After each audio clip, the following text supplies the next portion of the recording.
In the 9th season premiere of CBS's smash hit 2.5 Men, Charlie Sheen's character, Charlie Harper, is dead. His beach house is sold to Ashton Kutcher's character, Walden Schmidt. 3 seasons later, in the 12th season, Walden decides to reprioritize his life after a health scare by deciding to adopt a baby.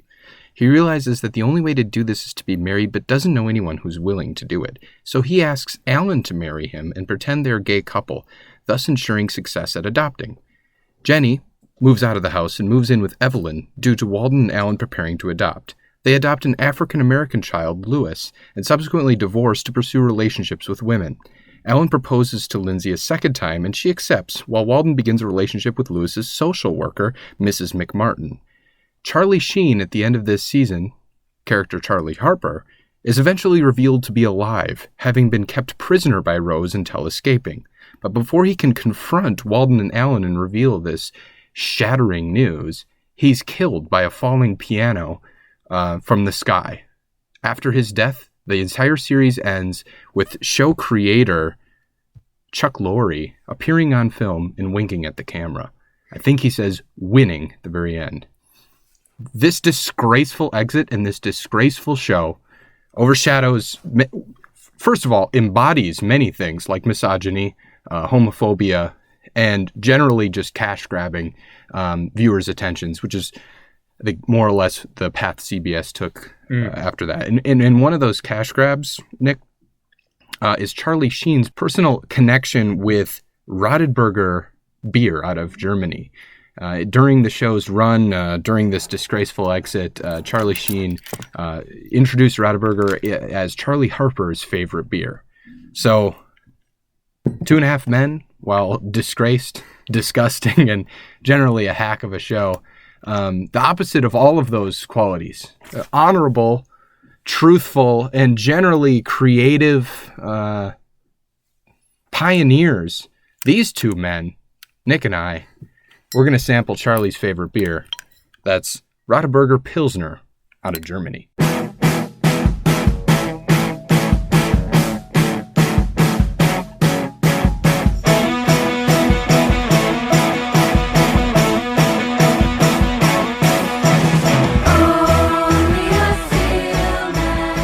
Here you go, my dear boy. Thank you, Joe. Glad to be back. Glad to be here. It's been a while. Oh, an abrupt ending on the music. It's been a while since you've been part of the program. It's been about a month since we've recorded. Yeah. It feels 3 good. weeks? Something? Cheers. Cheers. The clink of the plastic cup. Mm-hmm. That's a nice beer. That's a very nice beer. Very nice and smooth. I can see why Charlie Sheen signed a deal with it. Mm-hmm. Did you know about how 2.5 Men, the 12th season, I was vaguely aware. Shit they threw? Yeah. It's just during the whole Tiger Blood thing and then the HIV thing and all that. But I mean, this is Charlie Sheen's not even participating in the show at this point. This is just like, I mean, it's almost like. Well, he trash talked everyone on the show, right? That's why they were. And that's why they did the piano death thing. And the whole series ends with Chuck Lorre coming on air and winking and saying winning. I mean, it's just nonsensical. One might think Chuck Lorre thinks he's bigger than the show. One might. It's just nonsensical. It's just the plot lines I was describing. It's just like disgusting. Like, everybody knows that show was bad the whole run and got worse. But I don't know. They gave us Angus T. Jones or whatever his name is. It did. But I don't know if that's his name. I think that's close. Angus T. Jones. Yeah, Angus you got T. it. Jones, my boy. He's no boy anymore. He's a grown man. Yeah, he's 24 years old. old. Yeah. I don't know, but I didn't know that the show went to that absurdist. Like, if you just read that plotline like it did without seeing it, I mean, was it a jump or did they slowly devolve into whatever the fuck that was? Well, I think most of the storylines were like Charlie's stooping a new broad each week, right? Right, and then they just replaced him with Ashton Kutcher, and he was doing that then. Yeah. But the fact that they became a couple to adopt a kid... Did Charlie Sheen and Ashton Kutcher become the couple? No, Charlie Sheen was gone for John Cryer and Ashton Kutcher became a couple to adopt a kid. Okay. And then they finally found love, and then Charlie Sheen revealed to be alive. He's kept prisoner, and he's killed by a falling piano before he can confront them and expose them. Oh, okay. Yeah, it sucks. I mean, that just sucks. That's pretty bad. Why did Ashton, our dear boy Ashton, of punked fame. He's been cash grabbing for years. That. He's no better. Now he's a good boy, though. Those fuckers. Is he? He was doing he like the ranch. He testified in front of Congress for something. Did he? For like child trafficking or something. Well, that's nice. Something like that. I'm sure he's a good guy, but he's certainly willing to take money. Wouldn't you? I'm not sure. If you have that much money already, do you really need to go and do the ranch? Yeah, the ranch is weird, but he was like, he's in on the production of that show, right? He's like somewhat. So he is trying to make it good then, but it's just bad and embarrassing. So that's about as good as Ashton Kutcher can do. Why isn't he doing movies? Isn't he still a big star? Like, can't he? Yeah, I don't know if he doesn't want to do movies. He's never been a great actor. He's like, he can be funny in that role, and he's good to look at. Yeah, he testified before Congress about ending modern slavery. So yeah, like child trafficking and sex trafficking. Well, good. That's good. Yeah. But his shows suck. Anyway, welcome back. Let's shift subjects out of Ashton Kutcher. Although you look at trance now, I'm watching you. Hey, I'm on that Twitter feed at A+K, and I am sucked in the Ashton hole. He builds things, stories, companies, collaborations of thoughts, dreams, and he believes in a future where we will all have a right to pursue happiness. That's me. Oh, God, Ashton. Or no, there's more. That's me, you, us. Oh. It's like a little inside talk from the Cold Cans boys. Yeah, listeners love it. Mm-hmm. Yeah, it's me, that's you, that's us, and this is now. How's the Radeberger doing? I like it a lot. It's smooth. I drink a lot of Pilsners these days. It's all a drink. Catch us up to speed. Catch the listeners up to speed. What have you been up to? We haven't heard from you for a month. I was back in Wisconsin. Yeah. The glory land. Yep, the mothership. The mothership. Had a friend's wedding, good friend's wedding, and it was a good time. Good. Went back to Madison. Yep. Had some cheese curds. Yeah, you bet. Bet you drank some Pilsners. I don't know if I drank Pilsners, but I drank a lot of beers. I drank a lot of Radlers and Shandies and such. Summer beers. It was hot. Have you been like crafting any shandies lately? Yeah. I know that you. Yeah.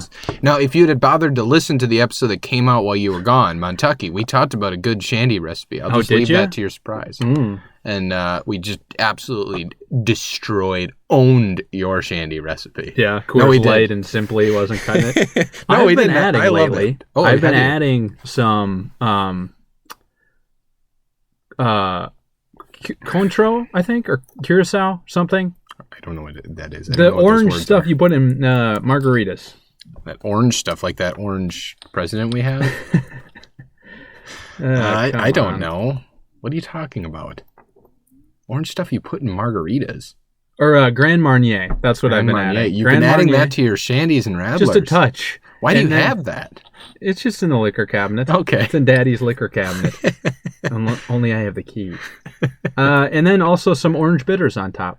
Wow. Which makes it a little more fragrant. Sure. But it's adding a lot of orange. I mean, a shandy with the lemonade. Yeah, now you have a lemon. Fine. It's fine. It's fine just combining it. No lime yet? No. Just lemons and oranges. That's too basic. Okay. I think Radeberger would be a good entry with a shandy. This is very light and refreshing. Oh, for sure. Yeah, get a little lemonade in there, orange juice, whatever. Joe, I don't like talking about myself. Okay, let's go back to Radeberger then. I think you and I were both raised to not talk about ourselves. We should hate ourselves. We shouldn't be running a podcast then. No. We shouldn't do anything. Right. We should hate ourselves and dig in the ground until we die. That's what we were raised to do. Okay, yeah. This is the end of the point that you're getting? Is that we're just here on this mortal coil until we die? Well, I'm saying when you set me up to be like, what have you been up to lately? Yeah, well, like I'm a celeb on the couch in your talk show. The listeners want to know what you've been up to lately. And I'm just here trying to channel what the listeners want. I want to give them what they want. They've been asking. Personally visited most the homes of our listeners. So they know. Yeah. Well, okay, fine. We won't catch anyone up. I think we should just move to Radeberger then. So this is a German import. A better brand of beer makes a Radeberger better. Thank you. Thank you. Tip of the cap. See, now, with clips like that, our listeners are salivating when you leave. You leave for a month, and they say, get riled. Where is he? And who is he entertaining? People are getting dialed. They're getting riled. Dialed and riled. Radeberger started in 1872 in the vicinity of Dresden. Survived the Dresden bombings, and it's expanded and it's produced worldwide. There isn't really a lot of interesting stuff. No, there's not. Other than like this show. A favorite beer of the character Charlie Harper in 2.5 Men, like I mentioned, and Vladimir Putin during his days as a KGB agent in Dresden in the 1980s especially enjoyed the beer of Radeberg. Okay. Mm-hmm. That seems like that could be made up. It's not made up. There's a source on Wikipedia.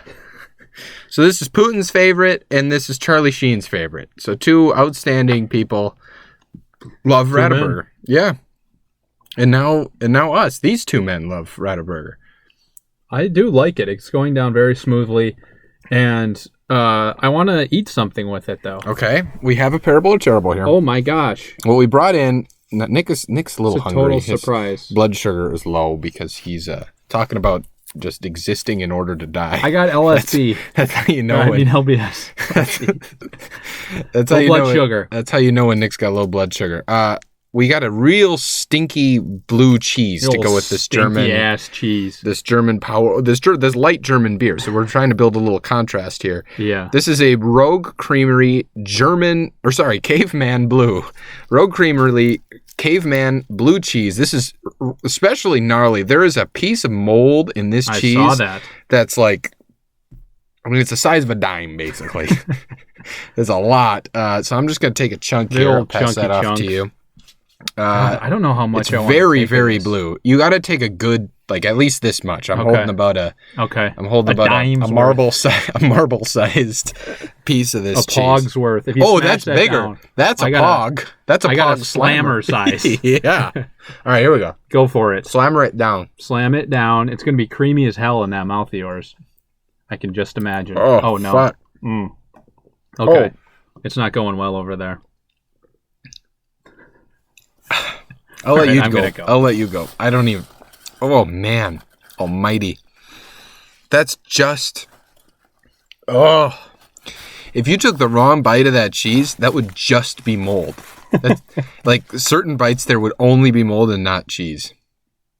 And the beer didn't help at all. I thought maybe that harsh flavor of the beer would calm it. I think the only good thing is that it washed it out of my mouth. It washed it out of your mouth, That was the only good thing. This thing's getting chunked straight in a garbage can. That cheese is a little gnarly. God. Look at like that. Green specks in there, There's too. a ton of mold. We should get a picture of that. I took a pic. Oh, you did? Okay, good. $29.99 a pound. We've been had. The only little chunk we got was like $3, though. It wasn't too bad. Right, but... And we should tell listeners, we did a self-checkout when we got this, and we checked out the cheese, and I was very close to just stealing this beer. Yeah. So we scanned this barcode, this fucking German dual barcode system on the back. Yeah, 2 barcodes. And the lady checked my ID, commented on how my last name is Glock, and then left. And I scanned the thing. It wouldn't scan. And then when she did that, she lifted up her shirt to show you the Glock she was concealed. Right. Wearing. Which happens all the time to me. All the time. I show him mine. You and Wayne LaPierre are big buds because of your love of the Glock. Well, yeah, I mean, I'm stuck in my ways. I don't change. I tried to scan this beer and it wouldn't scan, and I was just going to walk out of here with it. And your moral character made sure that the attendant came back and actually checked us out. So I said, "Ma'am, yeah, ma'am." He was a little brat in there, a little stinker. And she came out. She properly charged up the $2.50 or whatever the fuck this beer was. $2.99. So not bad. And this, we should say that right away. This should be available in most places, right? Anywhere that has like a wide selection of beer. Yes, this is imported across the U.S., so you'll be able to find this wherever you are. Get it. It's very good. It's very smooth. Yeah, it's very German too in the packaging. Some nice gold lettering. Yep. Bunch of German words. Yep. It's kind of complicated. But I think it's extremely simple. I think that's what makes it good. Like they've refined, they're not trying to do too much with it, but at the same time, it's not watered down. It's real. It's just like as run of the mill beer as you can get, but they've perfected that. I think probably because they've been around for hundreds of years. This is the typical whatever those beer standards are, the German beer standards. This has the barley, water, barley, malt, hops. That's it. Yep. It's good. And a little bit of tiger blood. Winning. Wink. you were you reading about like the beer process of Radeberger? What is it? Not Radeberger. Radeberger. Rodenbach. That's what we've done before. Radeberger. Crew. Sure. Here, their website. They got a hell of a website. Radeberger.com. Okay. They got the weirdest entry for your birthday I've ever seen. How so? You gotta. I'm gonna go to it. So first it says, "Will you allow cookies, sir?" And I say, "Yes, please. More cookies." And then they track say, me till the ends of the earth. Month, MMDDYY, which is fine. But then it pops up, and you have to pick the number of the month, and they align in two rows only. Yeah, so it's first row, 1, 2, 3, 4, 5, 6. Yeah. Second row, 79 to. And then the numbers are the same, and the year pops up this huge grid. Huge grid starting in 1912. Yeah. I think they've just resigned themselves to know that when the birth date months come up, everybody just puts in. They don't put the real birthday. Right. I'm not. Yeah. It's January 1st of 1910, and then you're in the website. You can give me cookies even if it's not my birthday. Am I right? Hey. Okay. So the font they're using is just like it's just this like Times New Roman. Yeah, it's weird. And everything weird. So they have our culture and our taste. Yeah. Remember, this is a German company. So below on the bottom, they have one origin, one culture, one taste. Oh, pure. Pure. Oh boy, they should be walking on eggshells a little bit. Yeah. In the face of changing fads and fashions, we've done nothing but brew our original German Pilsner for over a century. They haven't done anything. So they haven't tried to branch off and like make video games, right? Or do spin-off series. No, they're just making beer for over a century, using uniquely soft water from our own well. Hey, this one's for you snowflakes out there. Those snowflakes melt down into soft water. There you go. Radeberger Pilsner has been brewed exclusively in Radeberg, Germany since 1872. That's kind of cool. Yeah, it's. Even this website, it's all super German, streamlined, simple, to the point, cutting out the bullshit, very efficient.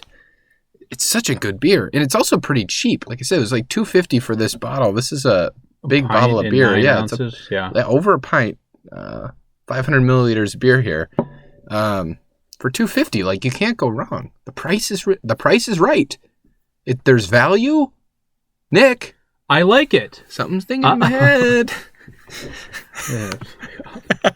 You don't think it's up there? We won't get to the rankings yet. It is up there, but it's really good. It's very sessionable. It tastes good. You could rip a bunch of these. It's $2.50 for a fucking bottle of this, over a pint for $2.50. Do you think this is the only way you can buy it in America? Because if you could buy it in like 12 packs, then I'm getting a little more riled up. Sure. It probably is the only way you can buy it. I wonder if they have it on tap anywhere. I wonder if people are importing probably, kegs. Right? You would think. Well, let's see. What's the distribution here? This is coming in through Connecticut, Radeberger Group. So they have a presence here. They're their own importer. They're not contracting this. Oh, wow. I think they're a big enough beer. And as far as I could tell, they only make this beer, Radeberger Pilsner. Mm-hmm. So simple ingredients, been doing it for 200 years. They only make this, and their distribution is wonderful. 4.8% alcohol, right in that sweet spot. And we're employee owned. It's actually like, it's good. It's not skunky. Yeah, there's a little. What's the downside? Is there? Maybe a little bit, or maybe hoppiness. Maybe that's just mold festering in your mouth. Yeah. I got a mold hole of my own growing inside of me, and it's bigger than dime size, folks. You think?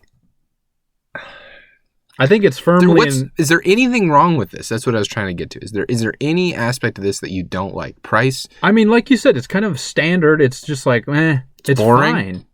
Yeah. So it's not trying to do too much flavor. That's maybe a knock against it.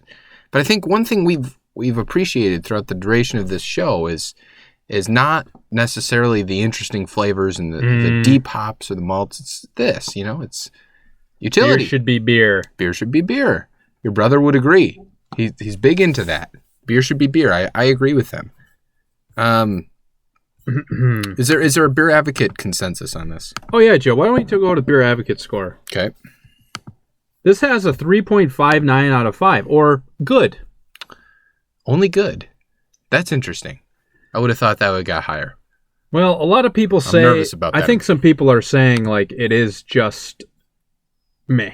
Like this one guy says, Brookfield Glass, buymyproduct.com username says, in my opinion, IMO, I believe the nose of this beer to be its best quality, but the taste leaves a lot to be desired, as it lacks the flow of other pilsners from Germany. Lacks the flow. Lacks the Interesting. flow. See, yeah, I'm not. I've had more Belgian beers, I think, than German beers. Yeah, Which same. all have the Belgian flavor is a little bit stronger. These German beers are supposed to be drinkable. This is extremely drinkable. Maybe I'm just not exposed to enough of them. So this is back when they like couldn't drink the water, right? And they just had to drink beer all day. I guess It'd be good for that. Yeah, it would Maybe be. we should go back to that.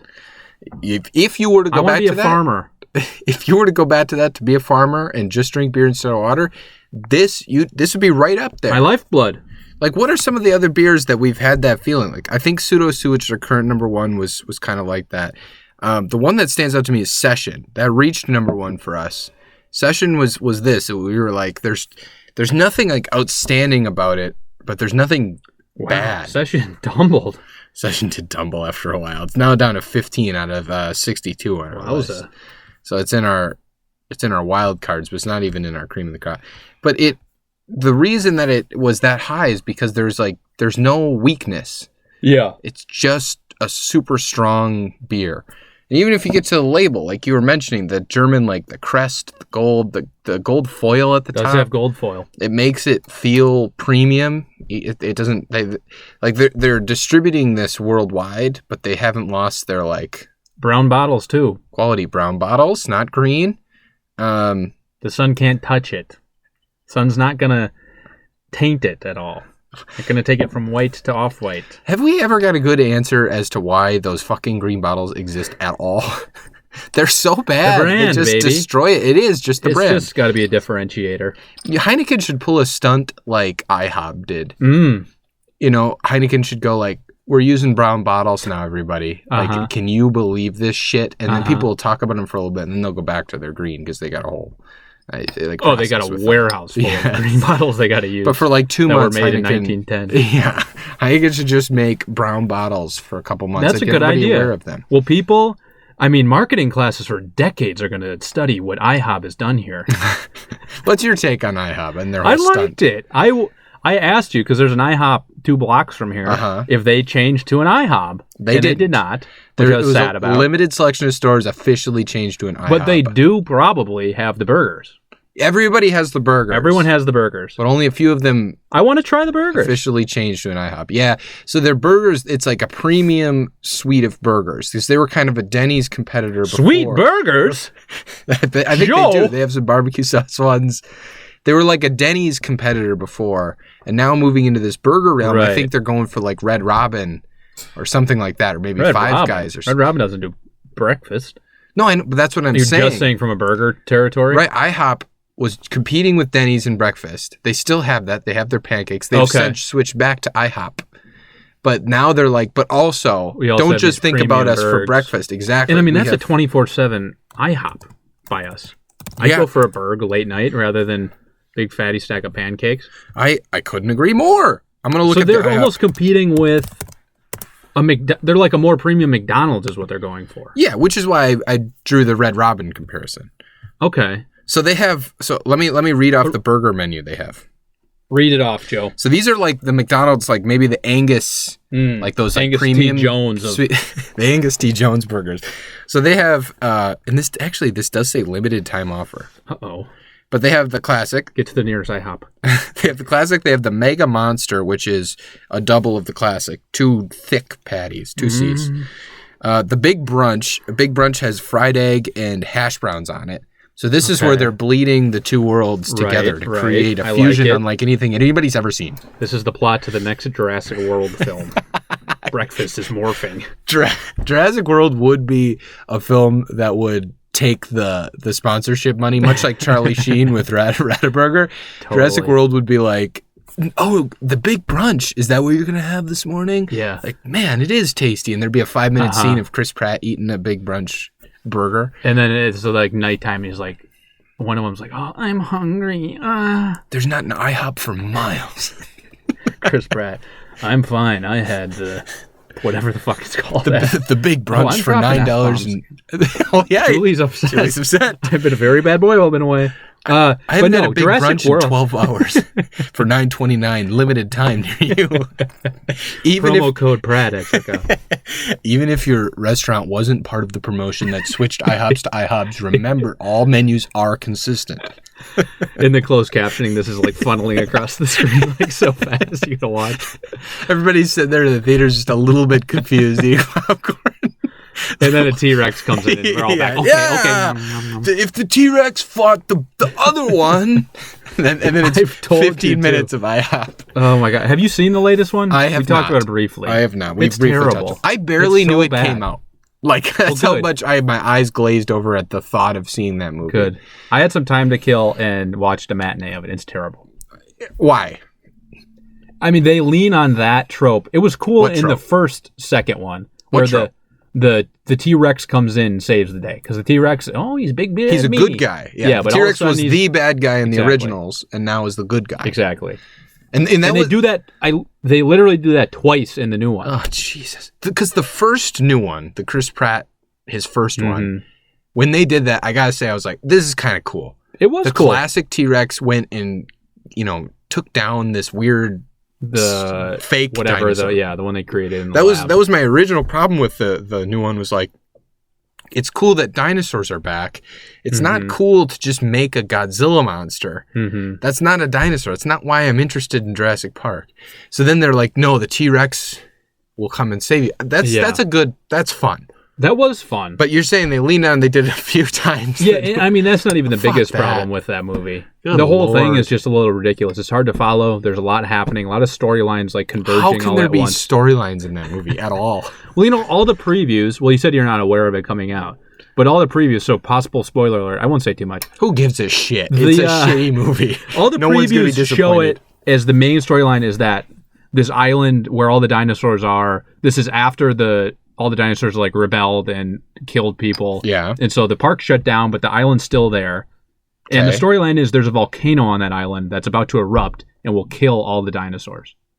And then in the previews, you see Chris Pratt and Bryce Dallas Howard running down a hill, followed by dinosaurs, smoke tumbling behind them, and they jump off a cliff. From the first movie, I'm sure. Because that's what they did. They all jump off. They're in a big ball, and the ball goes off the cliff. Isn't that in the first movie? No, that's the second one. You've probably seen the preview then.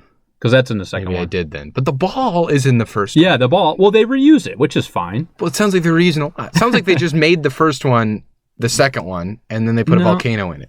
Well, no. Because that's the thing. That's not even the main storyline. That's over by 20 minutes into the movie. Oh, okay. So and then you get into some weird shit that's happening. A lot of it's based on genetic stuff.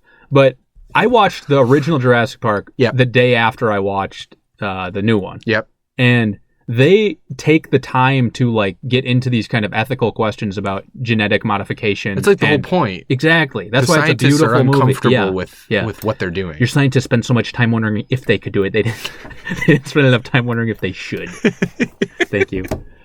Delivered with the aplomb of Jeff Goldblum. And that is that Steven Spielberg? Yeah. So Steven Spielberg, has a sci-fi history that goes long back to what's the Alien movie? Close Encounters of the Third Kind. Yeah. All of it's wonderful. Yeah, Steven Spielberg. And because the movie is so good, it became a franchise that at this point, Chris Pratt's staring down the barrel of the camera talking about IHOP big brunches. Yeah, spoiler alert.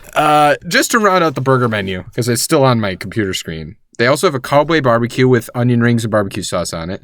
A jalapeno kick with pepper jack cheese and a shitload of jalapenos and bacon, and then mushroom and Swiss. So it is like Red Robin's. We got Denny's and we have Red Robin. Just come to IHOP, live here. You can eat here.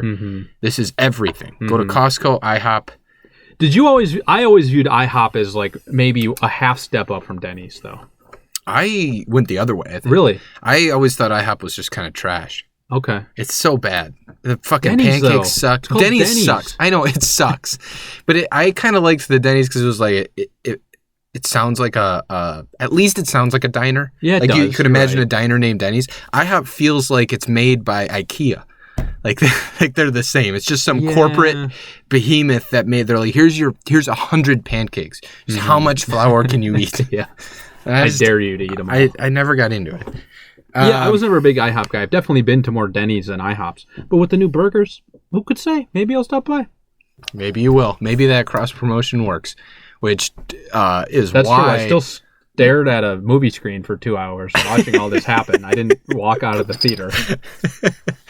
Well, I don't know how we got here, but to try to take this bullet train back on the rails, let's close this fucking episode up with a mailbag. Z Patry tweets at us. He got back to us. He's got a cast on his hand. He's holding the Cold Cans koozie, and he says, "Attention, Cold Cans Podcast Nation. I implore you to stop talking/inquiring about you-know-who. The boys, quote-unquote, lawyers, are not messing around. We have no idea how you got this cast on your hand, No clue. Mr. Patry, but I can assure you it had nothing to do with you-know-who or our lawyers, okay? Mm-mm. Now, is it a coincidence that your hand is a little busted up and you were talking a lot about Mr. He Who Shall Not Be Named? I'm not going to say that either. I'm going to say maybe if you talk about He Who Shall Not Be Named, you get beat up a little bit. Now, we're not a part of it, but I think there's people out there. I'm saying, the first time I saw it when I was back in Wisconsin now. You know what I mean? Okay, yeah, I hear you. And he's doing fine. Oh. Next thing I know, I leave the room for 2 seconds. I come back. He's on the floor crying. He's bleeding, Joe. It's a smear campaign, you think? What I think happened here. Here we go. What I think happened here. Here we go. Is he's being hired by the lawyers. There's a bit of a conspiracy happening, isn't there? I've stepped in. Of one Mr. Woody Harrelson. I'd have nothing. I could never imagine to get involved with something like this. Both of them came in for just a second. Yeah, now they're gone. That was a lucky appearance we got. That was really nice. And so the lawyers, it took little Nancy Kerrigan action. Oh, I see. But it's all Nancy Kerrigan. She orchestrated the whole thing. Okay, but that didn't happen. Stay woke. I see. But in your universe, those glasses. Stay woke. In your universe, Nancy Kerrigan orchestrated the hit against her as a smear campaign against Tanya Harding. Yes. She's playing chess. Everyone else is playing checkers. Yes. Okay. Well, that may be what's happening here. Childhood friend of Brian Harrison. I know. Don't say it. We'll edit that out. All right, ZP. Thanks for tweeting at us. Heal up. We wish you all the best. Get well soon. Let's close this thing up and talk about rankings. I loved this goddamn beer.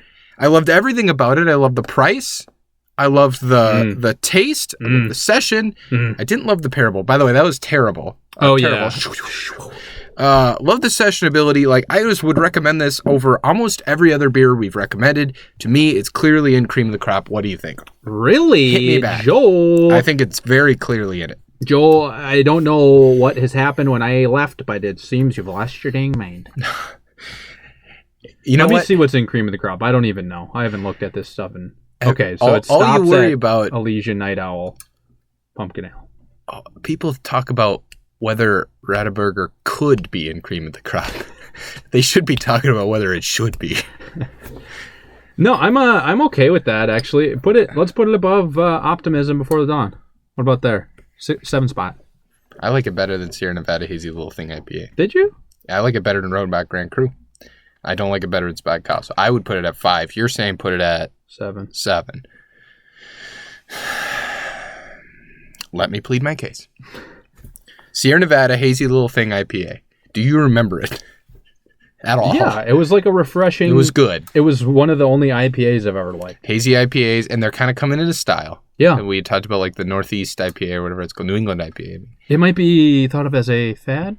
The Cold Cans bump, you think? It started this fad. Yes. By the way, it hasn't been victim to fads. They haven't changed a thing. Radeberger hasn't changed a thing in 200 years. They haven't done a damn thing in over 100 years than brew this beer. I haven't done anything. I love the way that's worded. It's almost like it was a translation gone wrong. If it could be. I hope so. Because this is a German company. We've done nothing but brew our beer. And this is a good thing. Yeah. We've watched just dozens of atrocities happen in our homeland. We haven't stopped making this beer. And we still say things like one culture, one way, One origin. one right way. Yes. Work will set you free. All right, fine. Fuck it. It's number 7. I can't argue it too much. I think that because I love Hazy Little Thing IPA, I thought Rodenbach was better than this. I just think this is like, I'd grab this over a Rodenbach or a Hazy Little Thing IPA. I wouldn't grab a Spotted Cow. But I'm actually extremely comfortable with that. Okay. And I'm comfortable with you being back. Hey, I'm back, baby. Thanks. Try to get rid of me. I'll probably be gone next week. Yeah, we better do a back-to-back.